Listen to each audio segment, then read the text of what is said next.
Hello friends, welcome back to the channel. And आज की audio book summary है think and grow rich.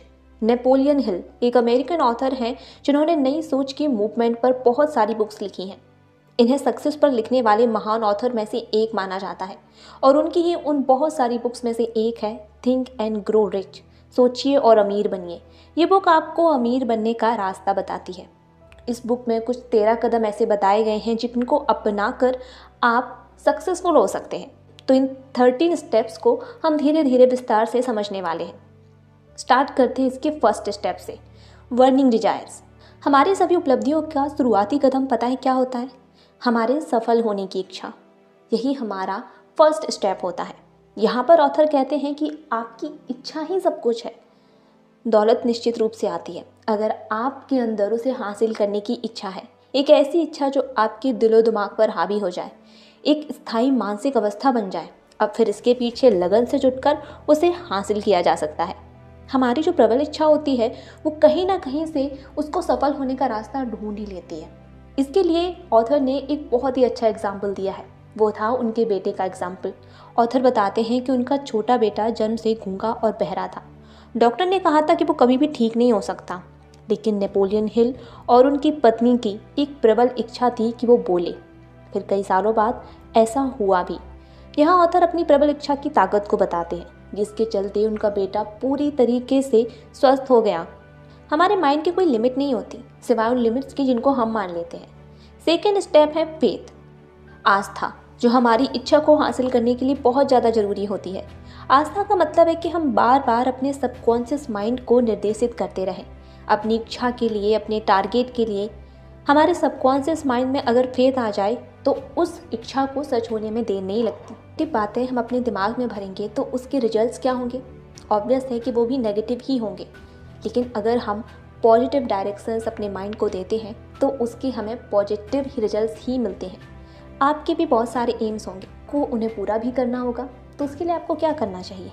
आप अपने टारगेट्स को लिखें और बार बार दोहराएं ताकि आपके माइंड में एक क्लियर पिक्चर जाए। जैसे कि अगर आपको घर चाहिए तो एक क्लियर पिक्चर अपने माइंड तक पहुंचा दीजिए कि आपका ड्रीम हाउस कैसा होगा, क्या क्या सुविधाएं आपके ड्रीम हाउस में होंगी, कितने रूम्स होंगे, क्या क्या और फैसिलिटी जो आप चाहते हैं कि आपके ड्रीम हाउस में हो, वो सारी चीज़ें आप लिख दें और हमेशा उसको दोहराते रहें। थर्ड स्टेप है ऑटो सजेशन। ऑटो सजेशन का मतलब है कि खुद के दिमाग को समझाना। आप जो भी टारगेट हासिल करना चाहते हैं उसे अपने सबकॉन्शियस माइंड में कैसे डालें। तो उसके लिए यहाँ पर ऑथर ने कुछ 3 सजेशंस दिए हैं। सबसे पहला, अपने टारगेट को एक कागज़ पर लिखें। दूसरा, इसे 7 अलग अलग जगहों पर बैठकर दोहराएं। और तीसरा, इस काम को सुबह और शाम दोनों ही टाइम पर करें। अब आपको ये भी ध्यान रखना है कि जो भी वर्ड्स आप बोल रहे हैं उनमें फीलिंग्स होनी चाहिए। अगर आपके अंदर अपने टारगेट्स के लिए कोई फीलिंग्स ही नहीं होगी तो आप कितनी भी कोशिश कर लें, ये बात आपके सबकॉन्शियस माइंड तक नहीं पहुंच पाएगी और ना ही आपका सबकॉन्शियस माइंड आपके टारगेट्स के लिए कुछ भी करने वाला है। हर मुश्किल, हर असफलता, हर दुख में इसके बराबर या इससे भी बड़ा कुछ लाभ छुपा होता है। आपको अपने हर एम के साथ अपनी फीलिंग्स को कनेक्ट करना ही होगा। फोर्थ स्टेप है स्पेशलाइज्ड नॉलेज। स्पेशलाइज्ड नॉलेज या पर्सनल एक्सपीरियंस। आपने जो टारगेट चुना है उसे हासिल करने की नॉलेज आपके पास होनी चाहिए। अगर हमें टारगेट को हासिल करने की नॉलेज या एक्सपीरियंस नहीं है तो इस कोरी कल्पना का कोई फ़ायदा नहीं। अगर आप एक सॉफ्टवेयर डेवलपर बनना चाहते हैं लेकिन आपको कंप्यूटर या प्रोग्रामिंग लैंग्वेज ही नहीं आती तो आप कैसे कर पाएंगे? यदि आपके पास उस चीज़ की स्पेशलाइज्ड नॉलेज ही नहीं है तो आप उस काम को नहीं कर पाएंगे। एक और रास्ता है मास्टरमाइंड ग्रुप का। आप अगर एक मास्टरमाइंड ग्रुप अपने पास रखते हैं, यानी कि ऐसे लोगों का ग्रुप जो उस काम का मास्टरमाइंड हो, तब आप उस टीम के सहारे कुछ भी कर सकते हैं। इसका सबसे अच्छा एग्जाम्पल पता है क्या है? हेनरी फोर्ड, जिन्होंने अपनी टीम के चलते $1 बिलियन की वर्ल्ड फेम कंपनी बनाई थी।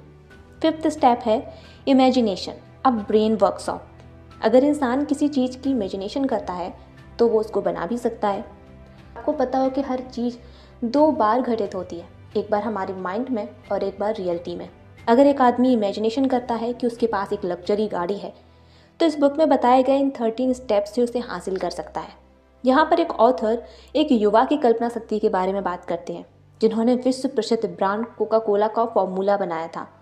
उसके पास ये इमेजिनेशन नहीं थी, ये सॉफ्ट ड्रिंक कभी इतना बड़ा ब्रांड हो सकता है, लेकिन जिस यंग मैन को उसने ये फार्मूला बेचा, उस यंग मैन के मन में था कि मैं इसे पूरी दुनिया में बेचूंगा।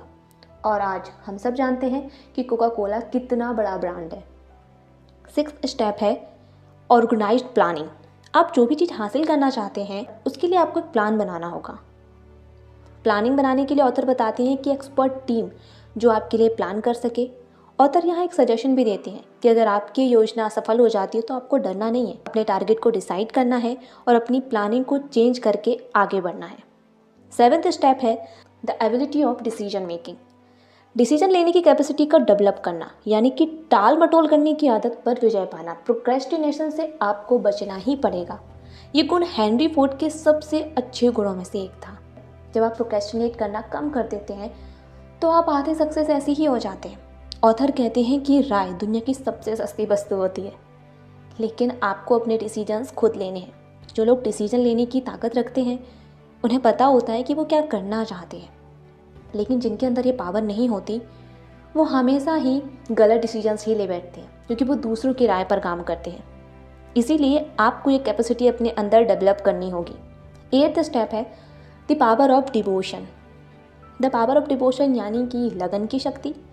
लगन के पीछे कोई बहुत बड़ा अर्थ नहीं छुपा हुआ है, लेकिन ये एक ऐसी क्वालिटी है जो इंसान के लिए उतनी ही इम्पॉर्टेंट है जितनी कि स्टील बनाने के लिए कार्बन। आज अगर हम इस मॉडर्न एज में बात करते हैं तो टेक्नोलॉजी और इंडस्ट्री में जितने लोग भी सक्सेस हुए हैं, आप जरा उन पर नज़र डालिए। हम देखते हैं कि उन सभी में एक चीज़ थी जो बिल्कुल कॉमन थी। उन सभी को अपने काम में लगन होती थी।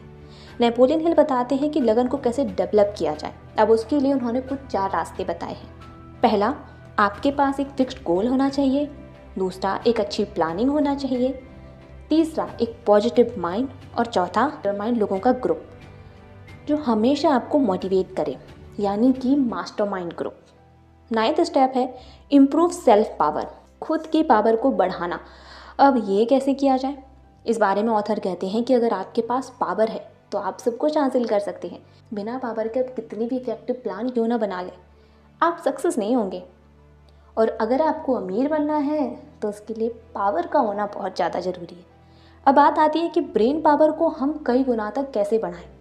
यहाँ नेपोलियन हिल एग्जाम्पल देते हैं बैटरीज का। अगर एक बैटरी की जगह कई बैटरी का एक ग्रुप बना दिया जाए और उससे पावर जनरेट की जाए तो क्या होगा, हमें बहुत ज़्यादा पावर मिलेगी। यानी जब एक से अधिक दिमाग एक साथ काम करेंगे तो आपकी पावर में और ज़्यादा इजाफा होगा। यानी कि आपको टीम वर्क में काम करना चाहिए। 10th स्टेप है सेक्स ट्रांसमिटेशन, मतलब कि एक एनर्जी का दूसरी एनर्जी में बदलना। ये पीछे 3 ऐसी पॉसिबिलिटीज़ हैं। पहला है कि मानव जाति का स्थायीकरण, आपके अंदर स्टेबलाइजेशन आता है। दूसरा, आपकी हेल्थ बढ़ती है। और तीसरा सबसे ज़्यादा इम्पॉर्टेंट है कि एक औसत दर्जे का व्यक्ति भी जीनियस बन सकता है।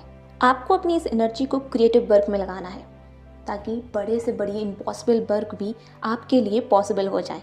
11th स्टेप है control of subconscious mind. Subconscious mind पे कंट्रोल करना यानी कि सबसे मुश्किल काम। ये वो क्षेत्र है जिसमें आपका कॉन्शियस माइंड, आपकी 5 इंद्रियां जिनके माध्यम से आपके सबकॉन्शियस माइंड तक कोई बात पहुंचाई जाती है, उन सब का रिकॉर्ड होता है।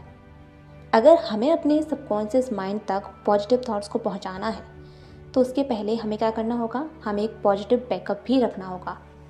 वहीं अगर आपके नेगेटिव थॉट्स पहुंचाएंगे तो वो नेगेटिव बैकअप भी रखेगा।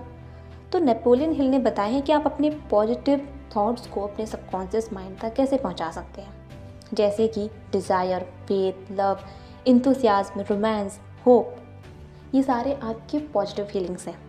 और वहीं आपकी नेगेटिव फीलिंग्स क्या हैं, jealousy, hatred, greed, anger, revenge, blind faith. अगर आप बार बार अपने सबकॉन्शियस माइंड तक पॉजिटिव थॉट्स यानी कि एक अच्छी एनर्जी को भेजेंगे तो धीरे धीरे आपकी नेगेटिव फीलिंग कम होती चली जाएंगी। 12th स्टेप है फ्रेश ब्रेन।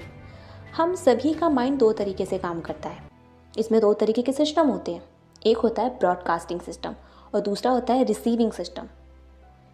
इतिहास अब इस बात का गवाह है कि दुनिया में जितनी भी ग्रेटेस्ट पावर है वो सारी की सारी अमूर्त होती है। आप हमेशा अपने दिमाग को अपडेट रखें, अपने दिमाग को हमेशा फ्रेश रखें। आपका ब्रॉडकास्टिंग और रिसीविंग दोनों सिस्टम एकदम सही काम करने चाहिए। 13th step and the last step, the use of six sense. Six sense, इसके बारे में आपने ज़रूर सुना होगा। नेपोलियन हिल एक बहुत ही इंपॉर्टेंट बात यहाँ पर कहते हैं कि सफलता की सीढ़ी पर ऊपर की तरफ कभी भीड़ नहीं होती। इन सिद्धांतों को पूरी तरह अपना लिया, तभी आप इस 13वें सिद्धांत का यूज़ कर पाएंगे। साइंस अब तक इसकी खोज नहीं कर पाया कि आखिर ये सिक्स सेंस है क्या, पर नेपोलियन हिल बोलते हैं कि ये है आपकी क्रिएटिविटी, आपकी इमेजिनेशन, जिससे आपके जो थॉट्स होते हैं वो बार बार आपके माइंड में आते हैं। इसका यूज़ दुनिया में बहुत ही कम लोग जानते हैं। अगर आपको सक्सेस होना है तो आपको इन 13 के 13 स्टेप्स को फॉलो करना होगा, फिर आप जो चाहते हैं आप वो पा सकते हैं। आपको ये बुक समरी कैसे लगी हमें कमेंट्स में ज़रूर बताएं। मिलती हूँ आपसे नेक्स्ट वीडियो में, तब तक के लिए थैंक यू।